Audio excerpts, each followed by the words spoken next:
조금씩 한두 페이지는 좀 틀릴 수도 있어요.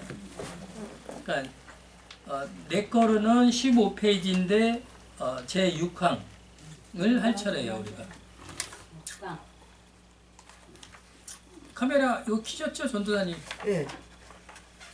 자 6항을 한번 읽겠습니다. 우리 함께 같이 시작. 하나님 자신의 영광과 인간의 구원이 신앙과 생활과 모든 것을 읽으시면 돼요. 못 찾았어. 6항 어딨어? 6항으로 찾으면 어렵고요. 15페이지 내지 14페이지 내지 그 사이에 찾으면 있어요. 페이지. 15페이지 몇 줄이에요? 6항 6항. 6항.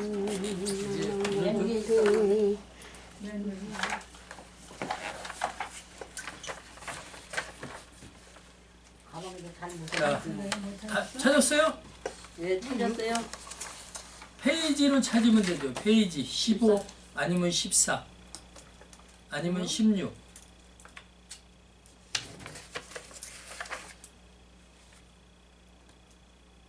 음.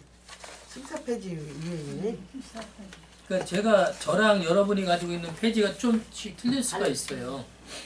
이제 나는 내가 강의하기 위해서 거기다 보충 설명을 내 거를 이렇게 좀 해놓은 게 있고, 그러니까 그렇게 해서 제가 페이지를 몇 페이지다 그러면 한두 페이지는 차이가 있을 수 있으니까 그걸 참고하시면 돼요.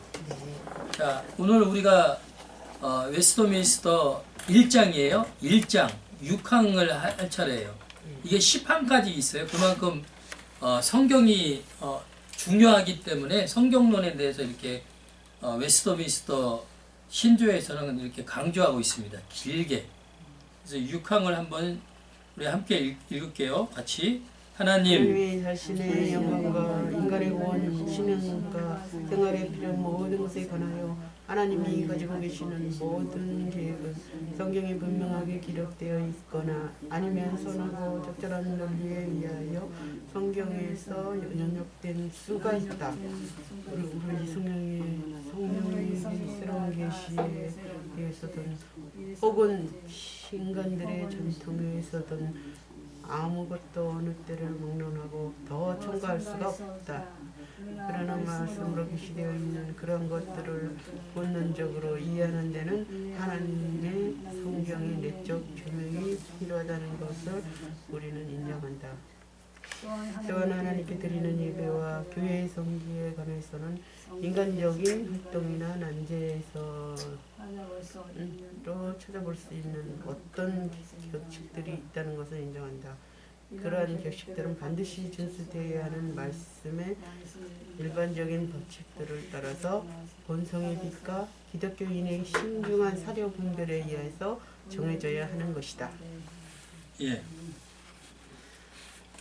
제 6항에서는 우리가 성경을 통해서 우리 신앙생활에 대한 교훈을 성경을 통해서도 분명하게 확실하게 부족함 없게 성경을 통해서도 다 이해하고 알 수 있다는 것입니다. 우리가 신앙생활에 대한 교훈을 따르는 것, 그리고 구원에 이르는 거나 또 하나님께 영광을 돌리는 이러한 모든 신앙생활에 필요한 모든 것들이 다 성경에 분명하게 기록이 다 되어 있다는 겁니다.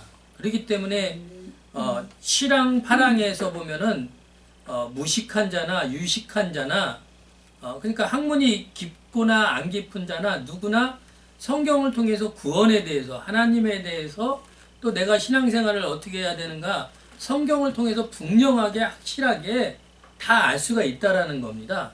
그래서 이 성경은 또한 성령님의 조명을 통해서 성령님의 인도하심을 통해서 성경을 우리가 이해하고 해석을 해야지 인간의 어떤 방법을 통해서 여기 나오면 인간들의 어떤 전통에 의해서든지 아무거나 또 때를 막론하고 더 첨가할 수 없다라는 겁니다. 그죠? 근데 우리는 어떤 기도를 통해서 어떤 체험을 통해서 어떤 신비주의적인 이러한 걸 통해서 뭔가 내가 계시를 받았다 해서 이 성경에다가 더 성경으로는 부족하니까 우리 지금 얘기한 것처럼 우리가 성경을 통해서 충분하게 분명하게 확신 있게 구원에 대해서 또 하나님께 영광 돌릴 수 있는 부분에 대해서 또 신앙생활을 어떻게 해야 되는가에 대해서 성경에서 분명하게 우리에게 가르쳐주고 있기 때문에 충분하다는 거죠. 그런데 신비주의에 빠진 사람들은 그렇지 않다라는 거죠. 그걸로 연약하고 부족하니까 내가 성령의 어떤 계시나 조명을 받았는데 성경에다가 뭔가를 더 우리가 행위를 더 추가해야 된다 이런 얘기를 하는 거예요. 그러나 웨스트민스터 이 신앙고백 신조에서는 그럴 필요가 전혀 없다라는 겁니다. 그냥 성령의 조명을 받아서 하면 되지 거기에다가 인간의 어떤 전통이나 또 어떤 내가 경험하고 체험한 어떤 신비한 것을 더 첨가해서는 안 된다는 것을 분명하게 얘기하고 있습니다. 그러면서 마지막으로 성령의 조명을 통해서 성경을 우리가 해석하고 또 이해해야 된다라고 이렇게 얘기하고 있습니다. 또한 하나님께 드리는 예배 그리고 교회의 정치들이 있어요. 이것이 이러한 것들이 인간적인 활동이나 단체들도 다 있습니다. 이러한 것을 행할 때 자기 주관적으로 이렇게 하지 말라는 겁니다.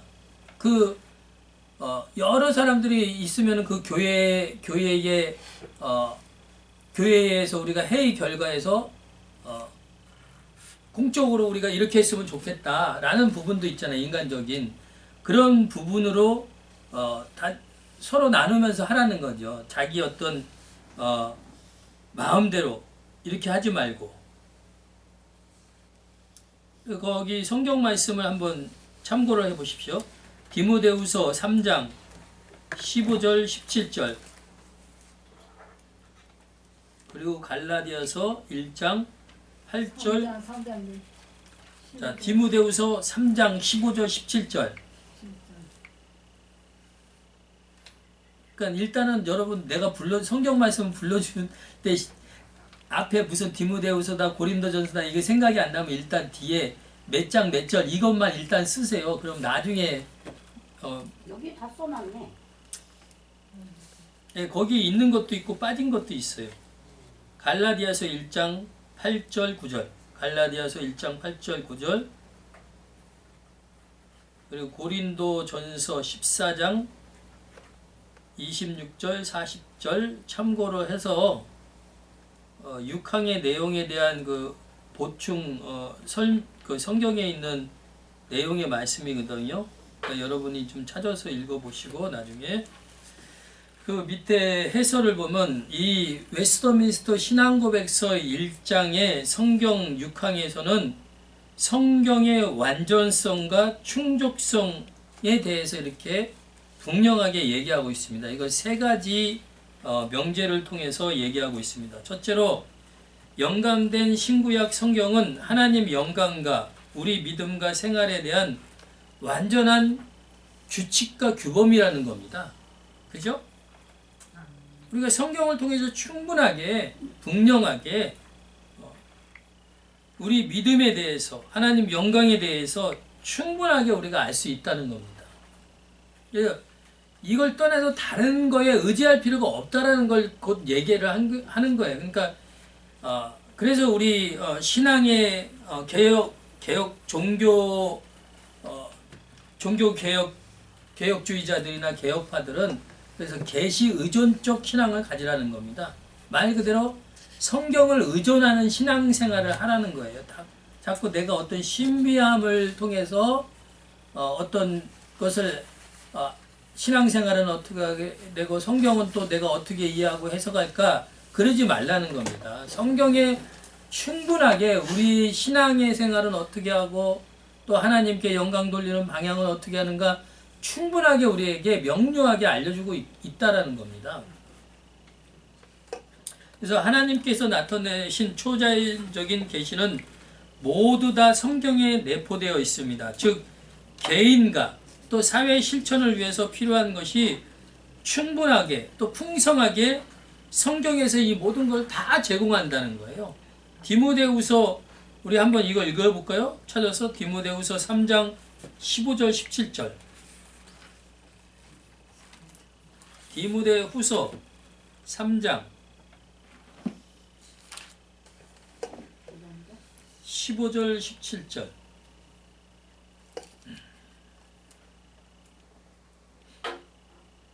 한번 읽어볼까요 우리? 또 너가 어려서부터 성경을 알았느니 성경은 능히 너로 하여금 그리스도 예수 안에 있는 믿음으로 말미암아 구원에 이르는 지혜가 있게 하느니라.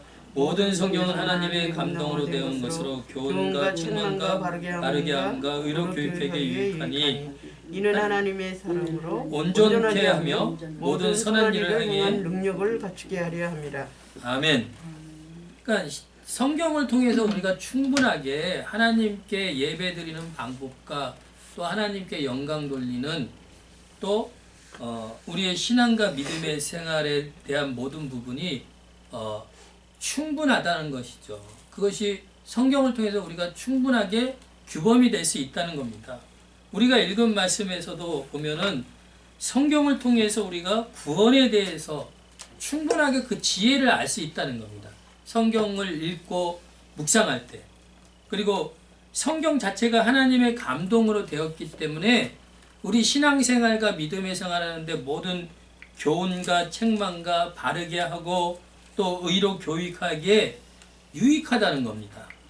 그리고 하나님의 사람으로 온전하고 선한 일을 하는 것에 있어서 모든 것까지 다 이렇게 유익하게 되어 있다는 겁니다.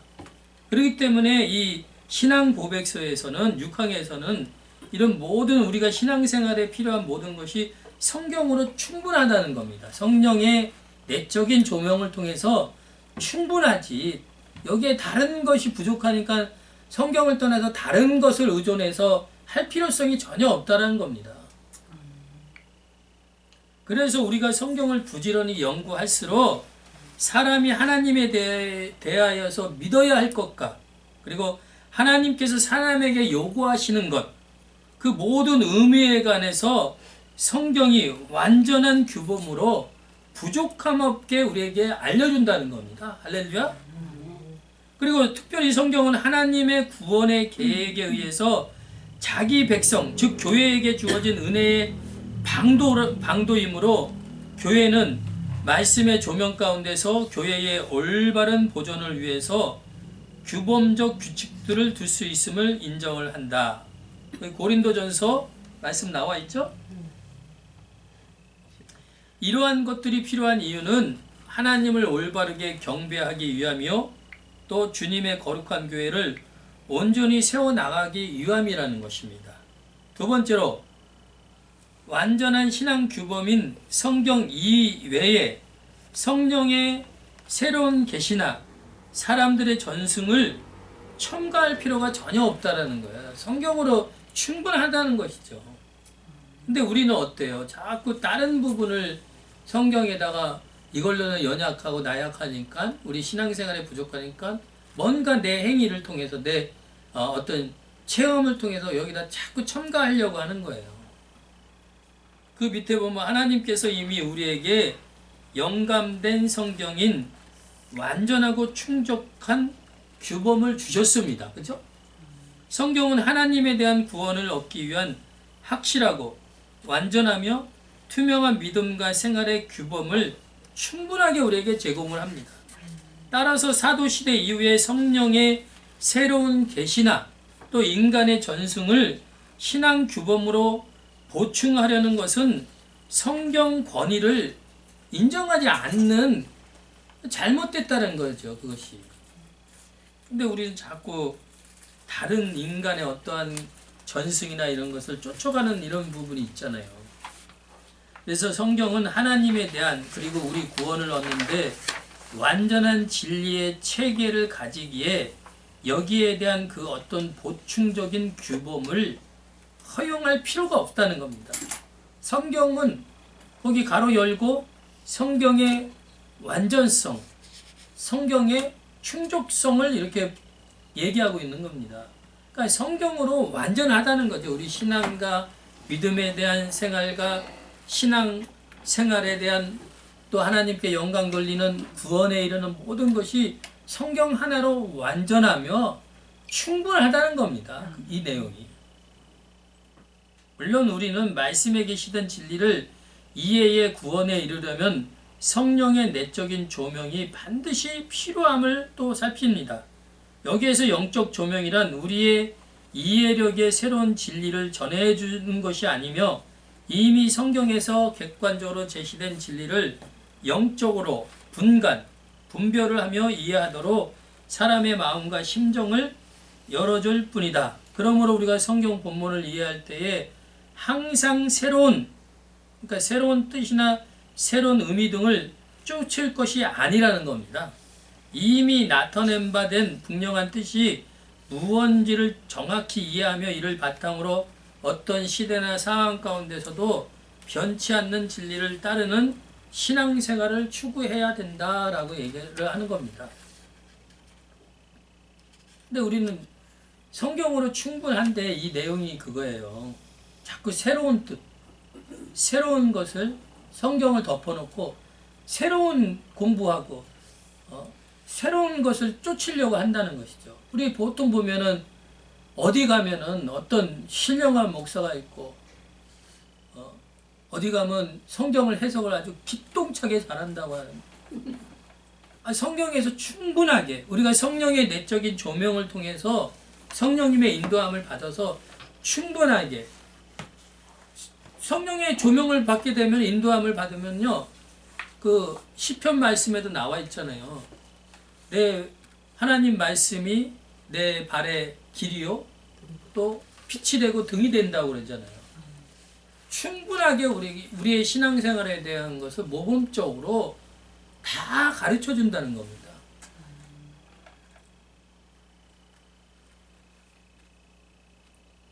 세 번째로 성경에 직접적으로 언급하지 않는 세부적인 일에 대해서도 성경의 일반적이고 원리적인 면을 따라서 신중하고 사려 깊은 분별과 지혜로 처리를 해야 한다. 하나님께 드리는 예배와 교회 정치에 관한 성경의 분명한 지시가 기록되어 나타나지 않은 경우에는 성경의 일반적인 법칙에 따라서 그래서 신앙 고백에서는 그것을 본성의 빛과 기독교적인 신중함을 통해서 해결해 나가야 한다 이렇게 얘기하고 있습니다.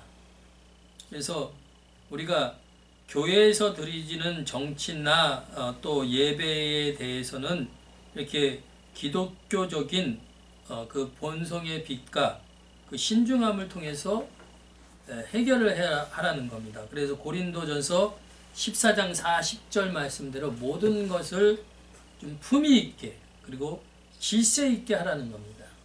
그래서 사도의 규칙을 따르라는 겁니다. 그런데 일반적인 법칙들은 하나님께 드리는 예배를 특별하게 돋보이고자 인간이 고안한 의식이나 형식과 종교적 행위를 첨가하여 교회에 도입하는 것을 용납하지 않는다는 겁니다. 그죠? 그러니까 예배를 통해서 사도들이 또 성경에서 우리에게 가르쳐 준 걸로 충분한데 자꾸 우리는 그게 부족하다는 거예요. 예배를 통해서 그런 부분이 부족하니까 자꾸 만들어내는 거예요. 고안해낸다는 것이 자꾸 우리가 이런 예배를 드리면 어떻고 그래서 열린 예배라는 게 언제 만들어진 거예요? 20세기 이후에 만들어진 거잖아요. 그 이전에는 뭐 그런 단어 자체도 없었잖아요. 그러니까 자꾸 이제 그걸 기존에 해왔던 종교 개혁자들이나 전통에 따라서 사도들이 해왔던 그런 교회 예배 그걸로는 부족하니까 뭔가 새로운 걸 또 만들어내야 된다 해서 만들어진 것이 열린 예배거든요. 그렇다고 그게 뭐 과히 제 개인적으로는 나쁘다 그런 뜻은 아니에요. 근데 이 신앙 고백에서 얘기하는 부분은 우리가 예배를 특별하게 돋보이고자 인간이 만들어낸 어떤 의식이나 형식과 종교적 행위를 첨가해서 교회에 도입하는 것 이것이 오류되고 잘못될 수 있다는 것을 경고적으로 얘기를 하는 거예요. 특히 오늘의 복잡한 사회구조 가운데 시행되는 제도나 문화들은 성경의 직접적인 언급이 없는 것들이 많은데 그러나 교회 안에 하나님의 영광과 구원에 대한 우리 믿음과 생활에 대한 하나님의 뜻은 전부 성경에 분명하게 진술되어서 우리 이성으로 지혜로 분간하게 하셨다. 디모데후서 3장 16절이죠. 따라서 성경의 완전성, 충족성은 계시된 말씀이나 모순 없는 논리로 추론한 결과 또는 하나님 영광과 우리 구원을 위해 필요한 모든 것과 관련된 그분의 뜻이 온전하게 계시되어 있음을 의미를 합니다. 성경은 그래서 완전하며 필요한 모든 목적을 충족시킨다. 시편 19편 8절 9절. 그리고 성경은 하나님의 사람으로 온전하게 만들어주고 디모데후서 3장 17절. 그리고 신자들에게 예수 그리스도를 안에 있는 믿음으로 말미암아 구원에 이르는 지혜를 또 허락해 준다고 디모데후서 3장 15절. 그러므로 성경은 완전하기 때문에 성경 저자이신 하나님은 거기에 무엇을 보태거나 빼는 행위를 엄격하게 이렇게 금지를 한다는 겁니다. 성경의 완전성을 강조한 이유는 성령의 새로운 계시를 받았다고 주장하는 열광주의자들과 전통을 성경과 똑같이 공경하는 로마 카톨릭 교회를 논박하기 위해서입니다. 그 어떤 새로운 계시도 성경에 덧붙여서는 안 된다는 겁니다. 그리스도와 사도들은 거짓 선지자들이 나타날 것을 예고했고 계시를 받았다고 주장하는 그들의 말에 기울이지 말라 경고를 마태복음 말씀을 통해서 해주고 있습니다. 또 사도 바울도 성경에 기록된 복음 외에 다른 복음을 전하는 모든 사람에게 저주가 임할 것이다. 갈라디아서 1장 8절 9절에서. 그래서 새로운 계시는 불확실합니다. 인간의 마음은 거짓되기 때문에 스스로 환상과 상상을 성령의 계시로 착각할 가능성이 그래서 매우 높다는 겁니다. 근데 우리가 이것을 자꾸 성령의 계시다 이렇게 착각을 할 때가 참 많이 있잖아요. 그죠? 저도 지금까지 이렇게 신앙생활을 하면서 보면은 교회 예배를 드릴 때나 어떤 교회에서 신앙생활을 할 때 이런 모든 부분을 이렇게 이루어갈 때 보면은 그게 성령의 나한테 계시해 준 걸로 그런 잘못된 상상으로 빠져서 헛된 말을 한 경우도 참 많이 있었어요. 그래서 이런 우리 신앙의 선배들이 물려진 이런 신조 교리를 통해서 다시 정립이 돼 가는 거죠. 그래서 그것이 나는 착각 속에서 그게 성령의 조명이었고 계시였고 음성이었는데 그것이 아니었구나. 내 착각이었고 내 환상이었고 상상이었구나. 왜 그렇습니까? 우리 인간의 본질적으로는 타락한 죄성을 가지고 있기 때문에 사탄은 그걸 틈타가지고 우리에게 거짓된 계시, 거짓된 환상을 자꾸 만들어낸다는 거죠. 그래서 그것을 막 교회에서 말들을 만들어내가지고 교회가 막 일파만파 그냥 난리가 나도록 만들려는 게 이 사단의 짓이죠. 그 밑에도 보세요. 사탄은 매우 교활하기 때문에 때로는 강명의 천사로 위장을 합니다.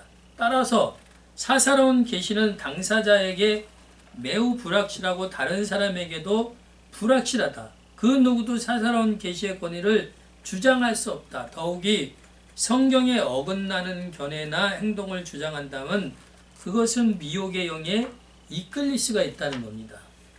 그래서 인간의 전통도 하나님의 말씀에 덧붙여서도 안 된다는 걸 분명하게 얘기합니다. 전통은 유대인들 그리고 기독교인들 사이에 믿음의 부패를 자극하는 그런 토양으로 사용했습니다. 유대인들은 모세가 기록한 율법 외에도 하나님으로부터 다양한 계시가 주어졌고 그 계시가 말로써 아론에게 전달되었고 아론을 통해 대대로 구전되었다고 그렇게 생각합니다. 그런 전통은 특히 예언의 영이신 성령이 성경 계시를 중단하신 이후에 크게 더 확대가 됐습니다. 그죠?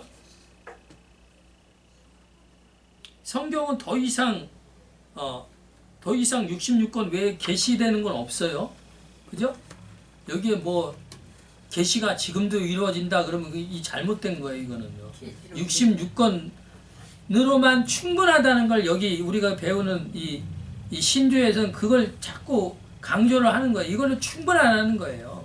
더 계시는 더 성경은 계시가 지금 이후로 없다라는 걸 강조를 하는 거고 중단되었다. 그걸 분명하게 얘기합니다. 그래서 세상에 오신 그리스도께서는 유대인들이 전통을 지키는 것을 믿음의 행위로 받아들일 만큼 크게 타락했다는 사실을 발견합니다. 같이 한번 말씀을 읽어볼까요? 너희 전통으로 하나님의 말씀을 피하는도다. 사람의 계명으로 교훈을 삼아 가르치시니 나를 헛되이 경배하는도다.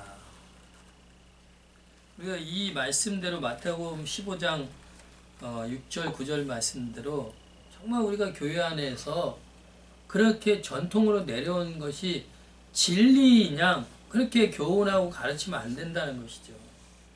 사람의 계명인데 그걸 교훈 삼아서 가르치는 것, 그 하나님을 헛되이 경배하게 만든다는 것입니다.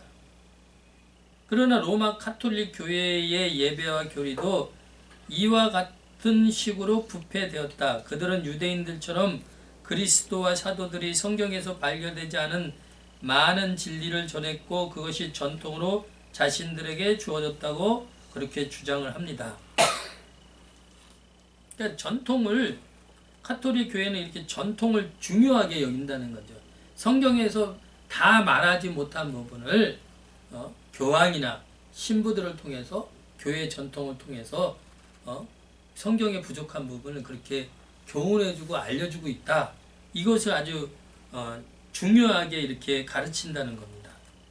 그러나 그들이 전통을 통해서 주어졌다고 주장하는 믿음의 조항이나 예배 제도가 예수님이나 또 사도들의 가르침을 통해서 주어진 것이라고 확신할 수 있는 근거가 어디에 있는가? 서로 그들이 그런 근거를 제시할 수 있다 해도 그 전통이 정말 아무런 오염이나 변화를 거치지 않고 우리에게 전달되었다고 어떻게 우리가 확신할 수가 있겠느냐 이거예요.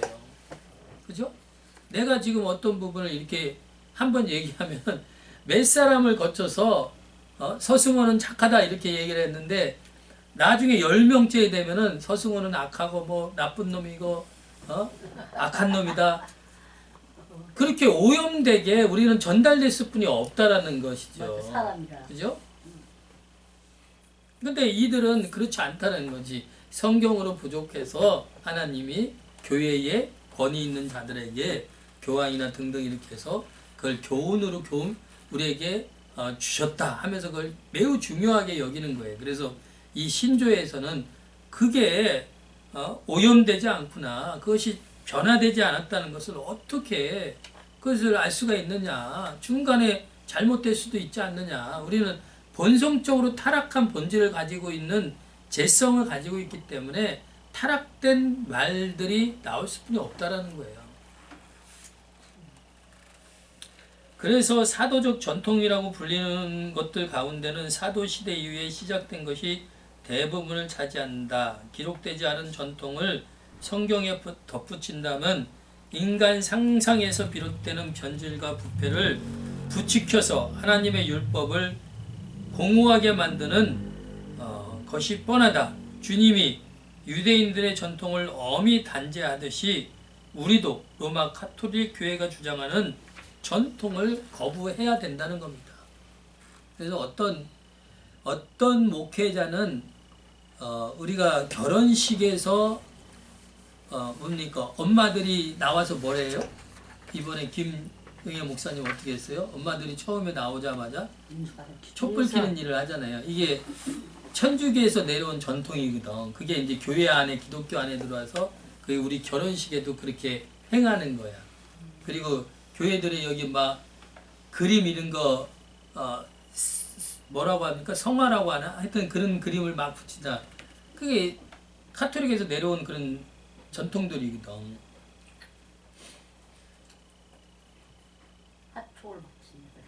예. 그래서 어디 목회자는 그런 것을 아예 이제 지금 우리가 공부한 이런 걸로 그런 천주교의 잘못된 그런 어떤 촛불 끼는 게 어떤 미신적인 신비주의적인 이런 게 있거든요. 우리는 그냥 이쁘게 아름답게 한다는 의미로 그렇게 했겠지만 그 목적에는 다른 것이 있다는 거지. 자, 7항을 한번 읽어볼까요?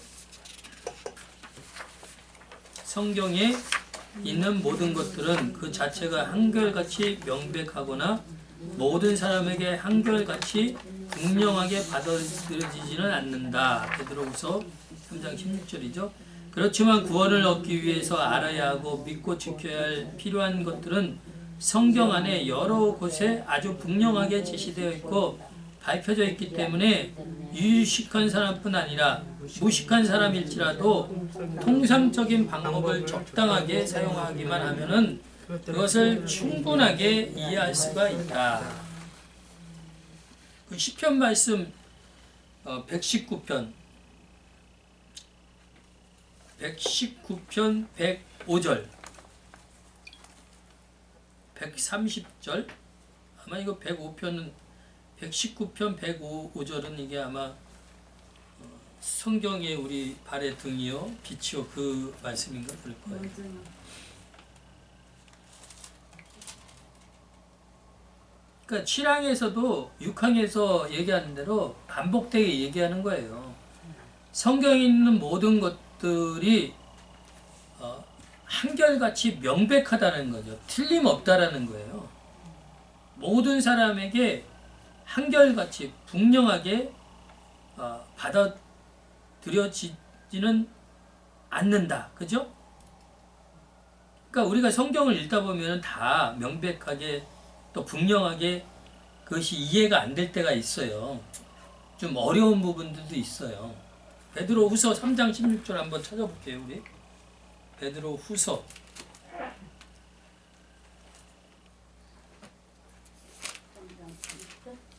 베드로후서 3장 16절 그 내용을 한번 읽어주세요. 모든 편지에도 이런 일에 관하여 말했을 때 그 중에 알기 어려운 것이 더러 있으나 무식한 자들도 구세지 못한 자들이 다른 성경과 같이 그것도 억지로 풀다가 스스로 멸망에 이르는도다. 그죠? 이 7항의 내용이 이거예요. 우리가 성경을 읽다 보면은 이런저런 성경에 대한 것을 읽다 보면 어려운 것이 있다라는 겁니다. 나는 왜 이렇게 이 시간 되면 대출 사무실에서 전화 오는 게 왜 이렇게 많지? 내 거 이 정보가 어디로 넘어간 것 같아. 대출 이런 애들한테. 그럼 삭제를 해야 돼. 네? 삭제를 삭제해도 계속 바뀐 번호로 하여튼 계속 와요. 자, 요 7항의 내용을 이해를 했어요, 여러분? 요 내용은 우리가 성경에 있는 모든 것들이 때로는 다 이해가 안 되고 어려운 부분들도 있다라는 겁니다. 한결같이 분명하게 명백하게 우리에게 다 이해가 안 되는 부분도 있다라는 거예요. 베드로후서 3장 16절. 그렇지만 구원을 얻기 위해서 우리가 알아야 하고 믿고 지켜야 할 필요가 있는 것들은 성경 안에 여러 곳에 분명하게 제시되어 있고 밝혀져 있다는 겁니다. 그러니까 여기에 대한 내용이 어렵지만서도 다른 부분을 읽으면 그 내용에 대한 어려운 부분이 또 이해가 되는 부분이 있잖아요. 그런 것처럼 어려운 부분이 있지만 다른 부분을 통해서도 우리가 충분하게 우리 믿고 신앙생활하는 데서 다 이해가 될 수 있도록 밝혀주고 있기 때문에 그렇기 때문에 유식한 사람이나 공부를 많이 한 사람이나 무식한 공부를 덜 했던 사람이라도 우리가 겸손하게 하나님 말씀을 공부하고 상고하면은 충분하게 이해할 수 있다. 그래서 시편 말씀대로 하나님 말씀은 우리 길의 빛이요 등이 되어서 나를 바른 신앙생활을 할 수 있도록 온전한 믿음의 생활을 할 수 있도록 충분하게 우리에게 가르쳐 준다는 겁니다.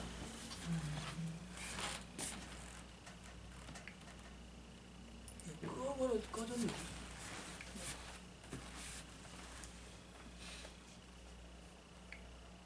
그 내용에 볼게요. 7항이 주장하는 것은 성경의 투명성에 대한 고백이다. 명백 충분성. 물론 모든 사람에게 명백하고 확실하지 않은 성경의 부분들이 있기도 합니다. 베드로후서. 그러나 성경은 사람이 구원을 얻으며 신자의 믿음과 생활에 대한 의무를 이행함에 필요하고 지도받기 위해 알아야 할 모두 성경에서 배울 수 있다. 특히 유식한 사람뿐 아니라 무식한 자도 직접적으로 또 개인적으로 성경을 사용함으로써 구원과 신자의 믿음과 삶에 대한 교훈을 받을 수 있도록 성경은 계획이 되어 있다는 겁니다. 따라서 모든 사람에게 명백하게 또 확실하지 않는 성경의 부분들에 대해서는 성경 자체에 대한 신중하고 주의 깊은 연구 가운데 성도들 누구에나 성경에서 제시하는 신앙의 내용들을 깊이 있게 이해할 수 있다는 겁니다. 요점을 보면 성경은 주의 몸된 교회에 계시된 하나님의 말씀으로 여러 시대 여러 사람들에 의해서 계시되었다.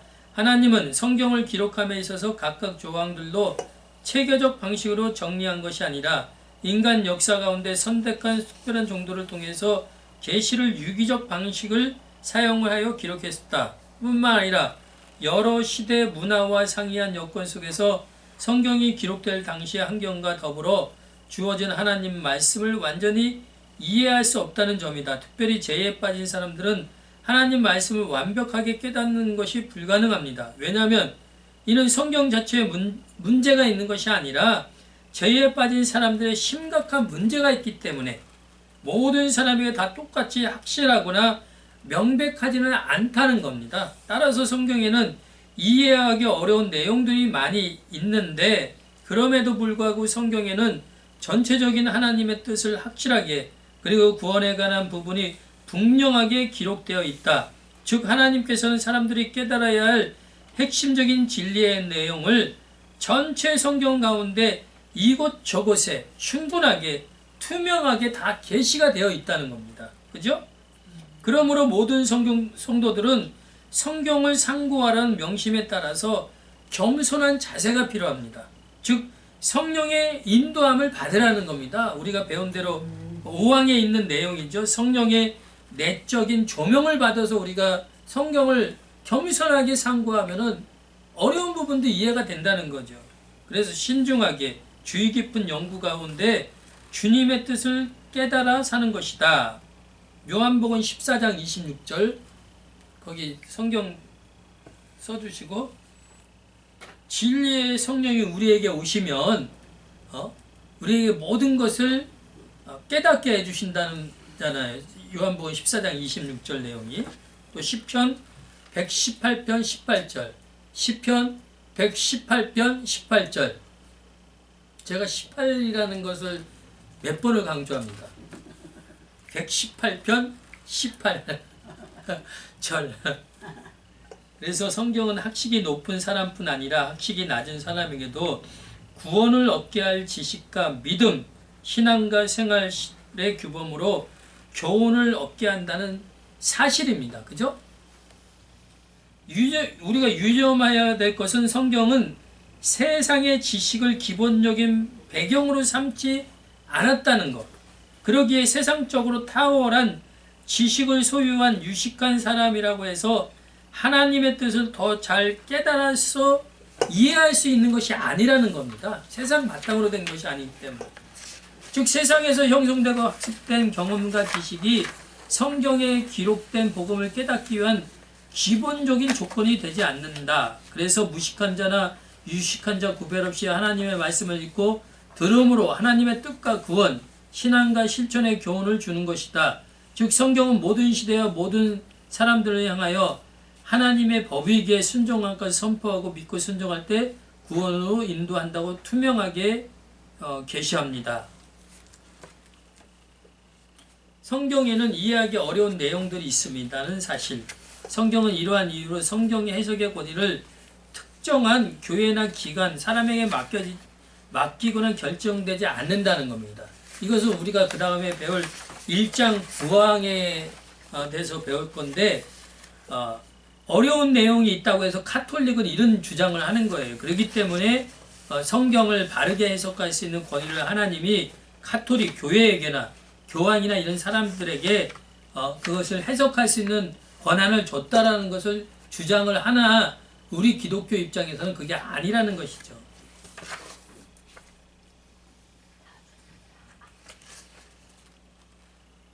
그래서 본 신앙고백 7항은 비록 어려운 구절이 있기는 하지만 부지런하게 착실하게 읽고 연구함은 학식의 유무와 없이 성경을 통하여 구원을 얻고 신자로서 신앙과 실천의 의무를 이해하는데 충분하고 명백함을 이렇게 강조하고 있다는 겁니다. 그래서 우리가 겸손한 마음으로 성경을 공부하면은 성령의 조명을 받게 되면은 충분하게 어려운 부분들도 이해하고 알 수 있도록 도와주십니다. 그래서 여기까지 해서 마칠게요.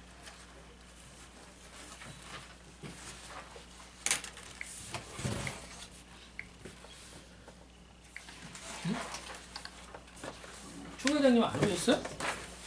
아까 누가 오신 것 같은데.